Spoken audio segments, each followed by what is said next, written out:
recap, what did we see at your office, the clerk's office, down in the basement up to where you work upstairs? So as you saw today, the election security is a multi-layered approach to ensure that the integrity, the fairness, and transparency of the election process. And these measures are put in place they're designed to protect the election from both public and cyber threats. A lot of details into securing the election and having transparency and maintaining integrity. But I know that there's been some new things you've implemented for this election season. What are they? Well, this room that we're in today is a secured location for all of the equipment. We have security cameras, it's alarmed, and it's under surveillance 24/7. Also at all of our Dropbox locations, those are all under surveillance 24/7. And the rooms and the clerk's office has had additional cameras installed and security measures to allow only clerk staff to be in areas where any of the ballots are being processed. So you've shown me a bit about as far as what you do to maintain and protect the ballots, the absentee ballots. We've talked a little bit about protecting your employees, your workers, your volunteers. But let's segue to voter intimidation for a bit. What's new, or what is the state doing to crack down on that?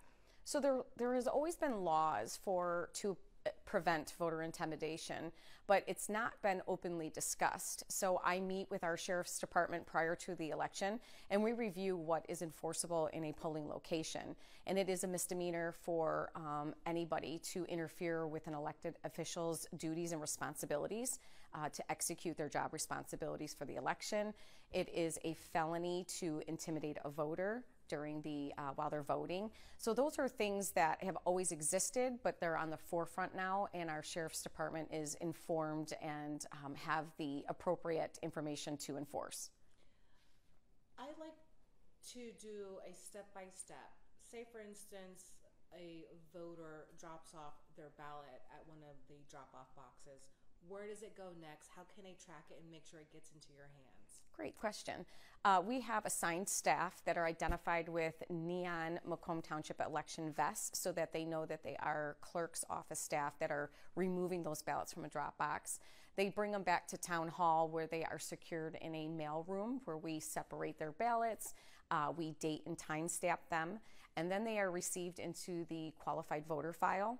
Once it's received into their qualified voter file, they have the ability to go to michigan.gov/vote, and it will indicate in their voter information that that ballot has been received. Segueing a little bit here, typically what's the voter turnout? Let's just talk about the general election. So in 2020, we had an 80% turnout. As of recent, what's the preferred way of voting for people? What have you seen? Is it even? Is it mixed? It still seems to be a high volume in absentee voter because it's so convenient. So because of the permanent ballot list, we have already issued 20,000 ballots to our residents in Macomb Township for this election. We're hoping to see an increase in early voting. It is a new option for voting where voters that prefer to vote in person, they don't have to wait till election day. Life happens, things get in the way to prevent you from getting to the polling location. So now they have 9 days prior to the election where they can vote in a similar manner that they would on election day.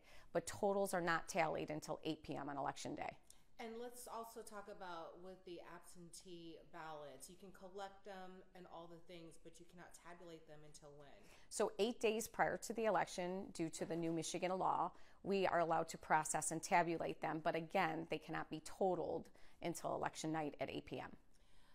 What sort of challenges or hurdles have you faced in preparing for this year's presidential election? I would say we've taken an entirely different direction on election security and safety. I've attended at least 4 or 5 designated meetings and conferences that are encouraging you to enhance your security. And what they do is they play out different case scenarios. And one that was somewhat alarming to me is that with the new use of AI, they're indicating that, somebody could take my voice and get in contact with my poll workers prior to election morning and indicate there's a bomb threat or something at a precinct that would prevent them from showing up to work. And that would, kind of alarm people to not go to work or to even go to that polling location to vote. So I have, backup contingencies. I'm working with our media department, working with the sheriff department, working with contact, so that if I have to get a message out immediately to let people know that it is safe to vote, I have the ability to do that, and that's new.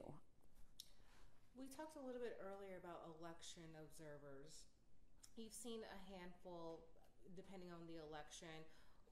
What do people need to know if they want to do so this time around? Yeah, if it's good that we have people that are interested in the process and want to learn, and I hope they come, because they can go back and report to their organizations that there are checks and balances for everything that we do.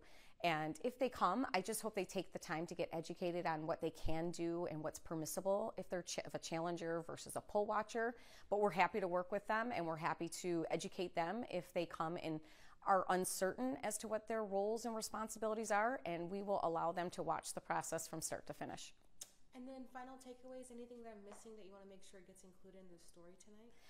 I just feel that people really need to be aware that there are so many security measures and checks and balances that are designed to protect the election. And the clerk's office and their staff, they're committed to making sure that the democratic process is followed correctly and everybody has the right to vote.